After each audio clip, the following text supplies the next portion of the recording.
Either, yeah. All right, good morning, everyone. It is truly a pleasure to be here with you all on what is nearing down. It's such a beautiful day outside, so we know that we must be nearing the end of session. And happy International Women's Day today. Those of us wearing green today, it's in recognition of International Women's Day. Incredibly important that we recognize the contributions of women, not only in our society, but most importantly for us in the Senate of Maryland and our great colleagues who are doing incredible work every day. I'm pleased today to be joined by our Majority Leader, Nancy King, and President Pro Tem, Malcolm Augustine. Over this last week, we've seen a significant number of important bills pass through the Senate or will pass through today. These and several bills are heading over to the House before crossover, so we look forward to their final passage. Despite the amount of bill hearings this week and last, committees have been working diligently on several key pieces of legislation, and I just want to highlight a few of those. You'll hear more from President Pro Tem, the President Pro Tem on Senate Bill 1, which is retail energy consumer protections. I'll have the Senator speak about that in just a moment. Senate Bill 705 is the Access to Care Act, allowing all residents of Maryland to purchase health insurance on the exchange. Senate Bill 527, the contraception access requirements for community colleges. This replicates what we did for our four-year institutions at our community colleges across the state, an important measure to make sure that we are protecting women and students across the state of Maryland. We also passed the Equal Rights Amendment, or later today, we'll pass the Equal Rights Amendment resolution requesting that the Library of Congress and that the Biden administration adopt the 29th Amendment, respecting the equal rights of all people and women in particular, as it has now passed 38 states. We passed the Senate Bill 480, which is the Protection of Election Officials Act of 2024, and Senate Bill 744, which is one we've been talking about since the very beginning, which is the Juvenile Justice Reform Bill that is very close to being hashed out and fully done before sine die. Later today, the Senate Budget and Tax Committee will be moving the budget forward. I do want to make just a few comments about the importance of this measure. We've had a lot of conversation yesterday. We had news about a small write-down from the projections that we had received in December. The overall message is that revenue is still increasing in the state of Maryland. It is not increasing at the pace as our economy is growing, which is something that we're going to have to tackle in the years ahead. But right now, the state of the economy in Maryland and the state of the budget is still strong. The budget that we will be moving forward is balanced and invests in all of the critical investments and priorities that we have for the state of Maryland, and is done in a fiscally prudent and thoughtful way. And I am very pleased with the work that the Budget and Tax Committee has done. They've worked really hard to use the resources that we put in preparation, that we stockpiled ahead of time, so that when things were not as rosy as they were in the past 2 years with the amount of federal funds that we had, that we'd be prepared for this moment and still pass a balanced budget that does what we need to do to invest in Marylanders. So the last sort of business I want to make sure that I talk through, next week will be our final week before crossover. It's going to be a very busy floor session. We're going to have a lot of time debating amendments and bills. I just want to remind folks and reiterate that early in session, we talked about the number of bills, and we said at some point in session, it's going to come to a place where the amount of bills is going to delay critical issues that are great ideas, but maybe still need amendments or still need additional thought to be worked out. Well, we're getting to that point, and next week will be that point where the sort of crushing bill load will impact a lot of those bills that haven't had the time to get through because of the number of issues that we've had to tackle. So I just want to make sure that we've been talking about it for week after week. That time has arrived, and next week that will come to fruition. It doesn't mean it's not a good idea. It just may not mean that we have enough time to get it done. So with that, I'm going to pause and hand it over to our Majority Leader, Senator Nancy King.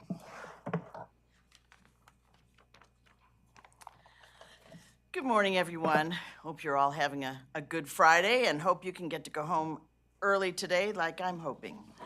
I'm happy to be here to talk to you about a very important bill that I sponsored this session. Over the last year, I've become increasingly concerned over challenges to remove books from our public libraries. And just as alarming are recent decisions by local boards of education to ban the inclusion of certain books in their school libraries. I wholeheartedly believe in the importance and benefits of complete and relevant educational curriculum. And I understand the rights of parents to make decisions about the books their children are exposed to. However, I have serious concerns about approaches like book bans, where a small group of parents are influencing access for all students in jurisdictions across the state. Alongside Delegate Dana Jones, I introduced the Freedom to Read Act to set necessary guardrails against misleading challenges to ban books with content contrary to the personal belief systems of a very small group of people. I am proud to sponsor the Freedom to Read Act to ensure we don't ban books in the state of Maryland.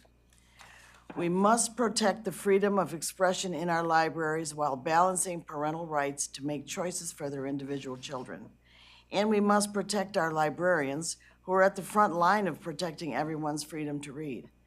The Senate Committee on Education, Energy, and Environment voted to advance this critical legislation to the Senate floor today. I will look forward to its full passage in coming days as we approach crossover. And with that, I'd like to turn it over to President Pro Tem, Senator Malcolm Augustine. Thank you very much. So first of all, I just want to start, and Majority Leader King reminded me of the importance of me sharing the fact that Senate Bill 1 is a partnership, actually. Obviously, the Senate and the House work together, and Vice Chair Crosby and I have been working very closely together on Senate Bill 1, which is a critical consumer protection, cost-saving legislation that will provide a framework that allows Marylanders to participate in the energy transition with guardrails. Now, back in 1999, the country was dealing with really high electricity costs, and there was federal legislation that allowed for deregulation of the energy supply market. And many states took the federal government up on that, some 26. Well, now we're down to 12. We're down to 12. The idea, of course, was that the competition for energy supply would drive down costs. Costs would be driven down. Unfortunately, it just hasn't worked. It hasn't worked here in the state of Maryland. It's actually cost Marylanders hundreds of millions of dollars versus whether or not they had just signed up for a default supply. Now, what has also occurred inside of this market, which was created back in 1999, is that significant numbers of the players who were there have really employed deceptive practices, taking advantage of Marylanders, slamming them, targeting zip codes for low-income Marylanders, and then also just using a concept called a teaser rate, which many of you, I'm sure, are familiar with, where you start with a certain amount of money that you're paying for something, and then 3 months later, all of a sudden, the bill goes way up.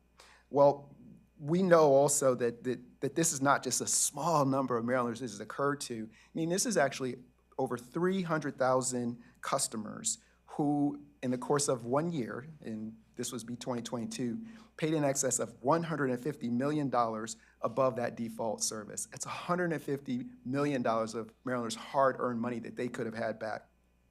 It wasn't just electricity, it's also in the gas market, where we estimate that there's an additional $50 million a year that is an overpayment that we are making above what it would be for default service. Now, that's $200 million hard-earned dollars from Marylanders. And you don't have to take my word for this. This is information that has been shared by these suppliers on the United States Department of Energy website. You can go and look at it, and right there, it shows you the amount that these folks have charged people that is above this amount.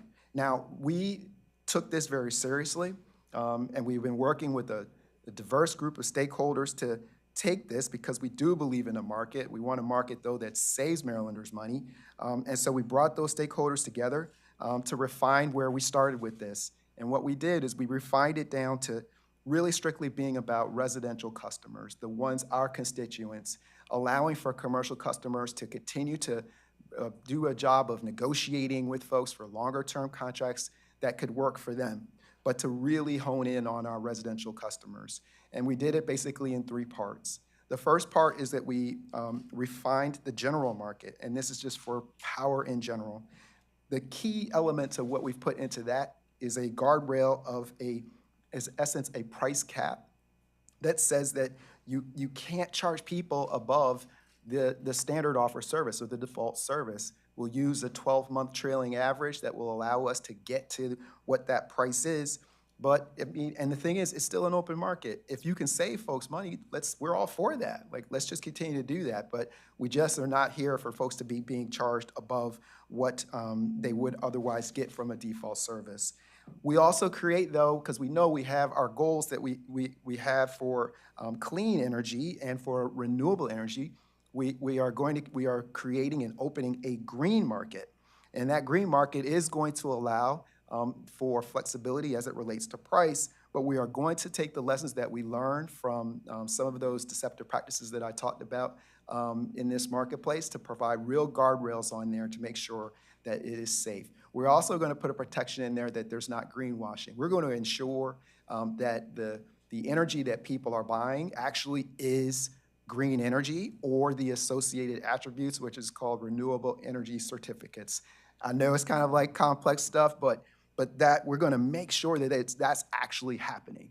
We know that will then encourage renewable energy generation, which is what we want to do within this space. The third piece that we had includes making sure that we set up a strong licensing scheme, we strengthen penalties, we have training to make sure folks know what they're doing, and that we also we have a strong education component and reporting that makes sure that we have this robust, open market, but it's a place where Marylanders are treated fairly. And that is our intent, is that we have this market, we encourage people to participate in the renewable energy if that is what they desire. But if they are simply just trying to keep their hard-earned dollars in their pocket, we're here to help them to do that. And I will turn it back to President Ferguson. Thank you. And before I forget, I do want to mention one other thing that I forgot to mention at the top, which was just some reflections on the State of the Union last night. Really appreciated the president's speech and thought that he exceeded expectations in a number of ways, touched on a number of complicated issues, and really, I think, brought a bridge of middle ground for a number of issues, be it immigration, the conflicts that we're seeing across the globe, and I think showed a strong understanding of the complexity of the work right now. However, I do want to mention that there was another aspect of the speech that was a little bit more challenging and something that I think is going to be impacting politics moving forward. If you think back to just 15 years ago and how a State of the Union was delivered versus the chamber of the U.S. House of Representatives last night, it was two totally different worlds. And it is just a shame to see the level of rancor and disrespect and insult and failure to disagree agreeably. And I think Americans want to see better. They want to be better than that. And so I think we in the Senate of Maryland ascribe to and I think live up to that promise of disagreeing on ideas at times, but we do it in a thoughtful way. And you see it in the Senate every day. And I think that that's the type of productive politics that Marylanders want to see and that I hope that we can get back to here in the United States at a federal level. So with that, let me open it up. Mr. President, regarding the budget and the debate over taxes, the governor said last week that he didn't see anything that sort of spoke to him about the need for taxes. Do you think at some point in the remainder of this term there's going to have to be a discussion about taxes and new revenues? Look, I think what we have the opportunity to do is the FY 24 and 25 budget. What I know is we don't need taxes right now in this budget to balance it and to invest in our priorities. Who knows what can happen with the economy in the next 2 years? Who knows what happens with the federal election in November? And so it's impossible to say with 100% certainty where things stand. We are constitutionally required to pass a balanced budget. Our economy is not moving as fast as we would like it to be moving. That's not the time to take more money out of the economy. That is the time to invest further in growing the economy and in getting more people back to work so that our tax revenues are growing through growth, not necessarily through additional taxation. And so we have the opportunity to do that now. The bar should be very, very, very high for any revenue source. When you look at transportation, which is a little bit of a different situation, less reliant on the economy and more reliant on things like user fees, like the gas tax, that's a different conversation that I think over the next year we have to be really thoughtful. We have enough barely enough resources to maintain the current system. If we want a better system, if we want to compete regionally and globally, we're going to have to make some new investments, but we're going to have to pay for it. And so that's not something that I think we can tackle right this moment, but I think over the next year, we're going to have a more robust conversation around it. Senator King, earlier this session, I had an opportunity to talk to the cross-file in the House and about the Freedom of Read Act. And I believe I got this right. There was a shadow ban issue in which groups of people go to libraries and they check out all the books that they don't like and never bring them back. How would your bill address that? I don't believe. know. I'm not sure. Yeah, I don't, Delegate Stein, or Delegate yeah, James, I don't know that there's any penalty for that. I mean, how would you prevent it? I mean, I don't think we can prevent it, really. I mean, you can't stop people from taking books out of the library. Senator King, was there any county or school system, or in particular library system, that caused you to introduce this bill? Carroll County, other counties? Well, Carroll County is one that is banning the books, but it's not because of Carroll County that I put the bill in. I just think it's really important to leave those choices out there. Parents have the ability to tell their kids they don't want them to read those books. And we're not putting them in places where, we're not putting them in kindergarten for that. When elementary school kids go to the library, they're focused on a section that is for them. We are not putting those books out there just in the open for everybody to read. And on the particulars of the bill, it seems like it's targeting the prevention of banning books based on authors' backgrounds and things like that. Is it your understanding that it would prevent the banning of books that have been banned in these schools? Yes, libraries? it would. And we really just, you can disagree with an author on where they're, what they believe in. Doesn't mean we have to pull their book out of the library and burn it. You can disagree. Write your own book against them, whatever, but, yeah, or don't read it, right? Senator Ferguson, a couple weeks ago, we spoke with you about the juvenile rapist who was attending Patterson High School. Concerning the juvenile reform law, the bill that passed in the House contains an amendment that says a juvenile who's on the juvenile sex offender registry cannot attend school in person. Alternative means would have to be set up, like virtual learning or something to that effect. The Senate bill does not contain that amendment. So moving forward, do you support the amendment coming out of the House, and would you like to see that added to the final version that ultimately goes to the governor's desk? So let me be clear, because it's an important distinction. 100% agree with the sentiment and approach of figuring out how to make sure that young people are protected from someone that could commit harm. The challenge with the amendment in the House bill, and we had it introduced in the Senate, but it was withdrawn, is a practicality issue. One of the issues of the juvenile sex offender list is that it is only accessible and available through law enforcement. It's not available broadly or through school systems. And so for a school system to know whether or not somebody was on that juvenile sex offender list, it would be in violation of privacy laws for juveniles. And so we are trying to figure out the practical way to accomplish this. Probably the best way is for the courts to be required to have a court order as a part of the sentencing of finding a juvenile culpable for an action. And so we think that that's going to be the better means. We've had conversations with the House. It is not because we don't agree with the objective. It's the means of getting there and making sure that it's functionally, that it functions practically and works. We're not trying to ignore the issue overall. Okay, do you think that can get done before the end? It will get done before the end of session. And we've made a commitment on the Senate floor when we had the amendment and described the issue around practicality that we would move something this year, so we will. So is this going to be a separate bill, or is it going to be with the? I think we'll probably do it in a separate bill simply just because of legislative procedure. It'll be an easier way to navigate any potential amendments that may be needed to make this process work. Does that have to get done before crossover day? It does and it will. Yeah. Yep. President Ferguson, the Access to Care Act is up for third reader today, which means it's likely to pass out of your chamber. Could you comment about the process and how it was different than last year where it died in finance? Look, I think most importantly, one of the things that we passed last year was a report to understand what would be the most effective way to expand access to health insurance for the 6% of Marylanders that do not have health insurance. Those 6% of Marylanders who do not have health insurance aren't just evaporating when they have a health issue. They're going into the ER. They are going and using the Maryland healthcare system, and that creates other costs that those with health insurance bear through the uncompensated care fund that we all contribute towards. And so the report laid out a number of different processes and mechanisms that we could expand access. One could be federally qualified health centers. Another one could be, and what we believe to be the case and why we're passing the bill this year, is expanding the healthcare exchange for the private purchase of healthcare. This is different than how a Maryland citizen would have access to Medicaid or Medicare subsidies. In this particular resident program, those are not available, but it does allow for a navigator to help any individual who resides in Maryland to select the most appropriate healthcare plan for them and pay the private market cost.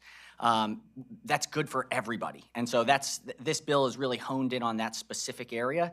And all Marylanders benefit when more Marylanders have health insurance so that they can get preventative care and avoid the ER. And the bill requires the state to seek a federal waiver, correct? So it'll take a while before this actually happens. Yes, and so to make changes to the healthcare exchange, it requires approval from CMS, CMMI. Let me think. I've got to think it's what of the alphabet soup of the healthcare world. HHS, I think, is actually the one that would approve the waiver ultimately. But yes, it does require a waiver from the federal government, and other states have been granted the same waiver. So we believe that that's going to be feasible for Maryland. Do you know how many others? Like Washington is the other one? I know Washington. I believe it's at least 4 or 5 others. New York, I believe, has it as well. Ohio might as well. But we can get you the exact numbers. And when could it happen? I mean, is it like a year or two? At least a year. In order for the approval and the process. And the healthcare exchange is open for open enrollment during certain times of the year. So it would be a year prior to the open enrollment period. Mr. President, you mentioned rancor and disrespect during the State of the Union address. I didn't catch this, to be honest with you, but yesterday you made remarks in reference to some county executives that may have disrespected the body. Would you elaborate on that a little bit? Look, I think one of the things that was most frustrating was kind of questioning the integrity of why certain pieces of legislation move or don't move. Policy differences are natural. There's going to be things that we disagree on, but then when you question the integrity of members of the Senate, there's going to be a response. Sometimes you just have to remind people that the best rules to follow are those you learn in kindergarten. Treat people like you want to be treated. Don't question their motives. If you disagree agreeably. This is kind of fundamental to basic human interaction, but I think we're living in a time when politics is more about who can say the most outrageous thing. And I think that that's not a good way for us to work. It's not what the people of Maryland want. It's not what the people of America want. We have to have hard conversations about differences in policy without questioning someone's motives about some nefarious reason for one thing or another happening. That's just fundamentally what I believe, and I think as the presiding officer of the Senate, I will always defend the institution. But Mr. President, there are some people that say that's just politics. The fact that they would say those things, like that's just a part of the political process and political disagreement, and that your comments from the rostrum were really an attempt to kind of shut that discourse down. I do hope that we shut the discourse down. I don't in any way ever want to shut down the discourse around a policy difference. We should be talking robustly about why a certain policy is good or bad, not why somebody would want to do it or not. And so I think that is a fundamental difference. And so, look, everybody is welcome. We have freedom of expression, freedom of speech, but actions have consequences. If you say something that is not focused on moving the debate forward, it doesn't help build a relationship that is required to do effective work together. And so I think, it's just a good reminder that, again, the rules in kindergarten are the ones that apply in life. Senator Augustine, I want to go back to SB 1, the energy bill. Some critics say that these companies won't be able to make a profit, won't be able to operate under these new guidelines, and it would be almost a return to re-regulated, marketplace with less choice. What is your response to people who say this would result in less choice? My response is that we have been very thoughtful on this and that the two markets that we create absolutely provide the opportunity for choice. In the general market, as I mentioned, as long as you're saving folks money, you're more than free to operate. This is not a re-regulation. That market will still exist. And we acknowledge in creating this green market that there are some additional costs, that there might be some different things that would go into renewable energy that would allow for there to be this increase in the cost and in the price. But we put a guardrail on it, which is that the Public Service Commission is going to look at those prices. They're going to make sure that they're fair, and they will also, these folks will make money, and that's fine. It is an open market, and that's what I think is going to make appropriate. And those who want to participate in that are going to stay here. Is it the PSC that makes the cap that you had mentioned, that's the main mechanism of this? The cap will come from standard offer service, which is a trailing average of the standard offer service. They will be the ones who will help us with the determination of that for certain, but it really is based on those auctions that occur for the lion's share of the power that we use every day. Senate President, if we could go back to the budget really quickly. There's been a lot of conversation surrounding the various proposed fee increases on various services or licenses and whatnot, given the state. And I know that a lot of leadership right now is saying, you know, new taxes right now aren't really on the table. But should Marylanders be prepared for those various fee increases to be implemented this year and then perhaps prepare for tax increases in years to come? Yes, there will be places where Marylanders will see increased fees for targeted purposes. And a great example of that is for the trauma system in Maryland. And that is one of the major key differentiators between a fee and a tax. A fee goes towards a special fund for a specified purpose. And so we have some fees that are being looked at in order to fund our trauma system, which is costs are exceeding available revenues. And so when you think about our shock trauma, which is one of the jewels in the state of Maryland, people across the globe look at our shock trauma and our trauma system overall and point to us as a global model. But as we've all seen over the last few years, healthcare costs have skyrocketed. The fees that are appropriated for the operation of the trauma system have not kept up with the healthcare cost escalation. And so there are places where we are looking at fees that are related to the user fees that go into funding trauma. For instance, the biggest thing that shock trauma sees, car crashes.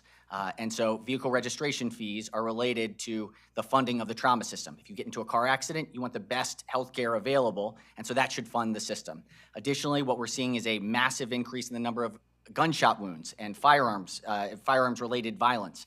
And so we are looking at fees related to firearms to fund the trauma system because that's where a lot of the escalated costs are coming from. So those will be a component, but that happens almost every year. I mean, in the prior administration, we had very similar things. For special funds, special purposes, there will be several fees that we examine and move forward, but it will not be a broad-based, across-the-board general fund revenue increase. What do you say to critics, though, who say that that is just, you know, we're heading into an election year in November, and that this is a way to generate some revenue without using the word taxes? I mean, look, I am willing to go to any Marylander and talk about the importance of our shock trauma system, any single Marylander. And I have not found a single person who says, you know what, we should underfund shock trauma. So if you get into an accident on 95, the medevac can't take you to the hospital and have the golden hour rate of survival that we have in the state of Maryland, which is better than almost anywhere else on the globe. I think everyone universally agrees that, but you have to fund it. And so I think most Marylanders reasonably understand that for those specified purposes, having a revenue stream that supports those specified activities is reasonable. Mr. President, what's informing the House's appetite for taxes? Where's this disconnect coming up from? If you're just seeing from their perspective, what's causing that? You have to ask the House. Okay. We passed a balanced budget, invested in our priorities. I think we're good. What do you tell them when they come to you to make their case? That we passed a balanced budget that invests in our priorities, and at a time when we have, when we want to see economic growth, we should be focused on economic growth and getting more people into the workplace. Is there just a lack of understanding or trust in economic growth in that chamber? I have to ask the House. David? As a follow-up to this conversation, the House sales tax on services probably won't go anywhere in the Senate. It will not. But since the House and Senate apparently so far this year aren't seeing eye to eye, especially balancing the budget in the out years, is there any concern that this could turn into a sine die bill? No, we'll pass the budget on time. I have no doubt that we'll work this out. I think, we are in an incredibly healthy position right now. We've had calendar years 23 and 24, we've had the highest dollar amount in the rainy day fund that we've ever had in the history of the state of Maryland. We have more cash available than we've ever had. And so this is not a moment where we are in any sort of crisis or dire situation. We are in a place where we had to sharpen the pencils and invest prudently and do what we needed to do. But what you'll see today is a balanced budget that invests in the things that Marylanders would expect us to invest in. And we did that without having to raise revenues. So I think that we can do that this year, and we'll assess things as they move forward. Thank you, Mr. President. Excellent. Thank you all. Have a great day.